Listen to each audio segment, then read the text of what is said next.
नमस्कार दोस्तों, Excel academy पर आप सभी का स्वागत है। साथियों, जलवायु परिवर्तन इस सदी की प्रमुख समस्या है। यह समस्या मानवता के अस्तित्व के लिए चुनौती बनता जा रहा है। इसी जलवायु परिवर्तन के खतरे से निपटने के लिए पूरी दुनिया को एक मंच पर लाने की दिशा में COP यानी कॉन्फ्रेंस ऑफ पार्टी एक महत्वपूर्ण प्रयास है। तो आज हम इसी COP27 के विभिन्न पहलुओं पर चर्चा करेंगे, क्योंकि 6 नवंबर से 18 नवंबर के बीच मिस्र के शर्म अल शेख में 27वां संयुक्त राष्ट्र जलवायु परिवर्तन सम्मेलन का आयोजन होना है। यहाँ पर आप देख सकते हैं इंडियन एक्सप्रेस का आर्टिकल भी है। हमने सोर्स के लिए इंडियन एक्सप्रेस का ही इस्तेमाल किया है। तो आइए वीडियो को आगे बढ़ाते हैं और सबसे पहले ये समझ लेते हैं कि COP27 क्या है। लेकिन उसको जानने से पहले हम लोग सबसे पहले COP को जान लेते हैं। तो जैसा कि मैंने आपको बताया, COP का मतलब कॉन्फ्रेंस ऑफ पार्टीज, ये उसी का संक्षिप्त रूप है। यह जलवायु परिवर्तन पर संयुक्त राष्ट्र के ढांचे यानी UNFCCC United Nations framework convention on climate change में शामिल सदस्यों का सम्मेलन UNFCCC एक वैश्विक समझौता है, जिसमें 1992 में हस्ताक्षर किए गए थे और इस समझौते पर 197 देशों ने हस्ताक्षर किया था। यह सम्मेलन संयुक्त राष्ट्र द्वारा प्रतिवर्ष आयोजित किया जाता है। गौरतलब है कि इसका पिछला सम्मेलन स्कॉटलैंड में हुआ था, जिसमें देशों ने आपसी सहमति व्यक्त की थी कि वैश्विक तापमान में खतरनाक वृद्धि को रोकने के लिए तात्कालिक और अधिक प्रयास करने की आवश्यकता है। लेकिन कोई भी कार्रवाई तेजी से अमल में नहीं लाई गई और जलवायु परिवर्तन के हमको गंभीर परिणाम देखने को मिले, चाहे वो पाकिस्तान में आई अभी हाल में घातक बाढ़ हो या फिर संयुक्त राज्य अमेरिका में बड़ा भयंकर सूखा हो, अफ्रीका में अकाल और पूरे यूरोप में चलने वाली हीट वेव, जिससे भारत भी अछूता नहीं है। यह सम्मेलन 27वीं बार हो रहा है, जब इस सम्मेलन के तहत सारे देश एकत्रित होंगे, इसीलिए इसे COP27 नाम दिया गया है। अब आइए जानते हैं कि COP27 का लक्ष्य क्या है। तो अंतिम लक्ष्य इस बार साथियों विवादों में है। विकसित देश विकासशील देशों को जीवाश्म ईंधन को चरणबद्ध तरीके से हटाने और नवीकरणीय ऊर्जा में परिवर्तन करने में मदद करने के तरीकों पर ध्यान केंद्रित करना चाहते हैं। विकासशील देश पैसे पर एक प्रतिबद्धता चाहते हैं जो उन्हें जलवायु ईंधन आपदा से निपटने के लिए आवश्यक है, जो वह अनुभव कर रहे हैं। संयुक्त राज्य अमेरिका सहित औद्योगिक राष्ट्रों ने एक नए फंड का आंशिक रूप से विरोध किया है, क्योंकि उन्हें जलवायु परिवर्तन के कारण आसमान छूने वाली क्षति के लिए कानूनी रूप से उत्तरदायी होने का डर सता रहा है। यह 2016 के बाद से अफ्रीका में पहला जलवायु शिखर सम्मेलन है, इसीलिए कुछ विशेषज्ञों द्वारा इसे अफ्रीकी COP नाम दिया गया है। अफ्रीकी राष्ट्र जलवायु परिवर्तन के कुछ सबसे बुरे प्रभावों का सामना करते हैं। अब आइए जानते हैं कि COP27 में कौन कौन सम्मिलित होगा। UN क्लाइमेट बॉडी के अनुसार राष्ट्रपति जो बिडेन और 100 से अधिक राष्ट्राध्यक्षों सहित इस कार्यक्रम में 35,000 से अधिक प्रतिनिधियों के शामिल होने की उम्मीद है। भारत के प्रधानमंत्री श्री नरेंद्र मोदी जी के बारे में अभी कोई सूचना या समाचार, जब तक मैं ये वीडियो रिकॉर्ड कर रहा हूँ तब तक नहीं आया है कि वह शामिल होंगे या नहीं होंगे। तो इसमें 35,000 से अधिक प्रतिनिधियों के शामिल होने की उम्मीद है।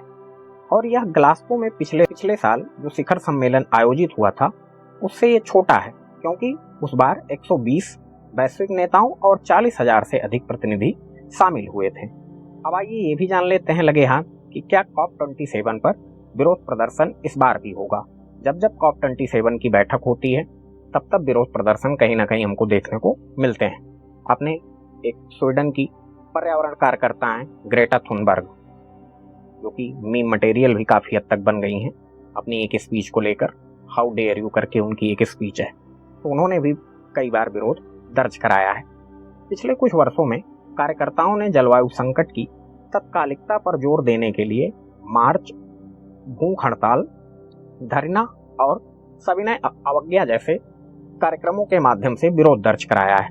इस साल मिस्र के लोग भी भारी संख्या में विरोध का आह्वान कर रहे हैं, क्योंकि दुनिया भर के वैश्विक लीडर यहाँ पर दर्ज होंगे और मिस्र में मानवाधिकार बहुत अच्छा रिकॉर्ड नहीं है मिस्र का। इसीलिए इसको देखते हुए वहाँ के राष्ट्रपति अब्देल फतह अल सीसी ने अनिवार्य रूप से सभी प्रदर्शनों पर प्रतिबंध लगा दिया है और मुक्त सभा को अपराध बना दिया है। इसलिए प्रदर्शनों की संभावना इस बार ना के बराबर है। अब आइए जानते हैं कि पिछले COPs में क्या क्या हुआ है। तब जर्मनी की तत्कालीन पर्यावरण मंत्री एंजेला मर्कल ने बर्लिन में आयोजित कॉप फर्स्ट के प्रथम सम्मेलन की अध्यक्षता की थी। इस कन्वेंशन में सभी सदस्य देशों के मध्य यह सहमति बनी हुई थी कि कन्वेंशन के उद्देश्यों की पूर्ति हेतु कन्वेंशन में निहित प्रतिबद्धता पर्याप्त नहीं है। बर्लिन जनादेश सदस्य देशों के मध्य प्रतिबद्धता को मजबूत करने हेतु एक सम्यक प्रक्रिया स्थापित करने पर बल देता है और जिसने कालांतर में क्योटो प्रोटोकॉल की पृष्ठभूमि तैयार की थी। क्योटो प्रोटोकॉल ग्रीन हाउस गैसों के उत्सर्जन में कमी करने की दिशा में एक महत्वपूर्ण एवं प्रथम वैश्विक संधि थी और इसका आवश्यक सिद्धांत ये था कि विकसित या औद्योगिक राष्ट्रों को अपने उत्सर्जन की मात्रा को कम करना आवश्यक है, जबकि विकासशील राष्ट्र जैसे भारत, चाइना, ब्राजील जो इमर्जिंग इकोनॉमीज हैं वो स्वेच्छा से अपना उत्सर्जन कम करेंगे, चाहे CO2 का हुआ, कार्बन डाइऑक्साइड का या फिर CH4 मीथेन का। उनको कम करना आवश्यक था। किसको? जो विकसित हो चुके हैं, क्योंकि सबसे ज्यादा जिम्मेदारी साथियों उन्हीं की है। सबसे ज्यादा प्रकृति का दोहन उन्हीं लोगों के द्वारा किया गया है, तब जाके आज वो विकसित हुए हैं। अमेरिकी सीनेट द्वारा इसका सर्वसम्मति से लगभग 2 दशकों तक विरोध प्रदर्शन किया गया। इसका विरोध किया गया था कि ऐसा नहीं होना चाहिए। तत्कालीन अमेरिकी राष्ट्रपति जॉर्ज W. बुश इसको 2 दशकों तक करीब विरोध इसका करते रहे। उन्होंने इस संघर्ष को हवा दी थी लंबे समय तक, परंतु 2015 में जब ओबामा जी राष्ट्रपति बने तो उनके नेतृत्व में 200 देशों ने पेरिस जलवायु समझौते पर हस्ताक्षर करने के लिए ये गतिरोध तोड़ दिया था और ये पहली बार हुआ कि अमीर और गरीब देश जलवायु परिवर्तन से निपटने के लिए अलग अलग गति से कार्य करने पर सहमत हुए। इसके पहले सहमति नहीं बन पा रही थी। अमेरिका राष्ट्रपति डोनाल्ड ट्रंप के कार्यकाल में पेरिस समझौते से हट गया था, क्योंकि उनका मानना था कि ये जो समझौता है अमेरिका को दंडित करेगा, इससे अमेरिका में कई सारी नौकरियां गायब हो जाएंगी। लेकिन जो बिडेन के कार्यकाल में अमेरिका फिर से शामिल हुआ।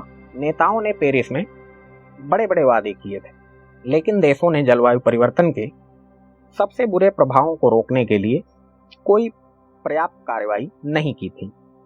पिछले साल ग्लासगो में भी राष्ट्रों ने अधिक महत्वाकांक्षी होने का संकल्प लिया और जिसमें से कुछ हुए भी हैं, लेकिन संयुक्त राष्ट्र की एक हालिया रिपोर्ट में पाया गया है कि केवल 2 दर्जन देशों ने ही इसका पालन किया है और कड़ी कार्रवाई का वादा किया है। अब आइए जानते हैं कि ग्लासगो में जो COP26 का आयोजन हुआ उसमें क्या क्या हुआ था। COP26 ने ग्लासगो पैक्ट का निर्माण किया, जो लगभग 200 देशों के बीच एक समझौता है। यह वैश्विक तापमान वृद्धि को 1.5 डिग्री सेल्सियस या 2.7 डिग्री फ़ारेनहाइट से कम करने के लक्ष्य के अनुरूप लाने के लिए देशों से 2022 के अंत तक अपने उत्सर्जन लक्ष्यों को फिर से रिविजिट करने और उन्हें स्ट्रेंथन करने का अनुरोध करता है। यह भी ध्यान देने योग्य है कि अमीर देश 2020 तक सालाना $100 बिलियन देने में मदद करने के 1 दशक पुराने वादे को पूरा करने में विफल रहे हैं। उन्होंने वादा किया था कि हम विकासशील राष्ट्रों को, विकासशील देशों को $100 बिलियन की मदद करेंगे, लेकिन वो ऐसा अभी तक नहीं कर पाए हैं और उनसे 2025 तक अनुकूलन के लिए कम से कम 2 गुना वित्त देने का आग्रह किया गया है। 100 से अधिक देशों ने इस दशक में मीथेन के उत्सर्जन में 30% की कटौती करने पर सहमति व्यक्त की है, जबकि अन्य 130 देशों ने 2030 तक वनों की कटाई को रोकने का प्रयास कैसा होना चाहिए उसके लिए अरबों डॉलर विकासशील देशों को और अपने यहाँ भी खर्च करने का संकल्प लिया है। दर्जनों अन्य देशों ने अगले कुछ दशकों में अपने कोयला संयंत्रों और गैसोलीन से चलने वाले वाहनों को बिक्री समाप्त करने का भी प्रण लिया हुआ है। अब आइए जानते हैं कि क्या देशों ने जो COP26 में वादे किए थे उसको पूरा किया है या नहीं। तो पूरे वादे हमको नहीं दिखाई देते हैं, लेकिन कुछ ने काम करना शुरू किया है। उदाहरण के लिए संयुक्त राज्य अमेरिका ने देश को जीवाश्म ईंधन से दूर करने और हवा तथा सौर और परमाणु ऊर्जा के जरिए उत्सर्जन मुक्त ऊर्जा की दिशा में $370 बिलियन का निवेश करने के लिए इस वर्ष एक कानून पारित किया है। अब आइए जानते हैं कि ये 1.5 डिग्री 1.5 डिग्री का लक्ष्य मायने क्यों रखता है। क्योंकि यह साथियों वह सीमा है जिससे अधिक तापमान होने पर वैज्ञानिकों का मानना है कि विनाशकारी जलवायु प्रभावों की संभावना बहुत बढ़ जाएगी, जैसे कि घातक हीट वेव्स, पानी की कमी हो सकती है, फसल की विफलता हमको देखने को मिलेगी और पारिस्थितिकी तंत्र का पतन काफी ज्यादा बढ़ जाएगा।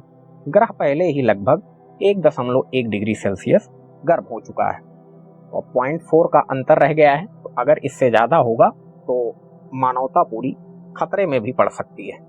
आज के सेशन में इतना ही साथियों, मिलते हैं किसी नेक्स्ट और इंटरेस्टिंग टॉपिक के साथ।